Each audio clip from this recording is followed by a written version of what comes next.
I belong to the tradition of the oral tradition. And so my poetry, when I read my poems, they have to be aloud.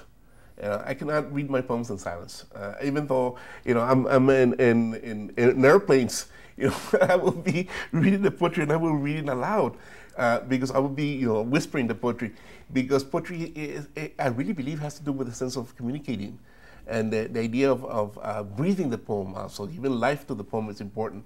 And so the oral tradition is very important. And it's very interesting that most of my poems, they don't fit the traditional scheme of either English or Spanish, because they're not rhyming, most of the poems. And most poetry written for children are set in basically in stanzas of 4 lines. My poems are mostly stanzas of 3.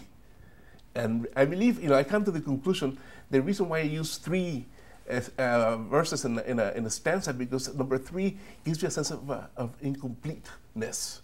The idea of almost hanging there, And so the question for me of poetry is really more of a question than an answer.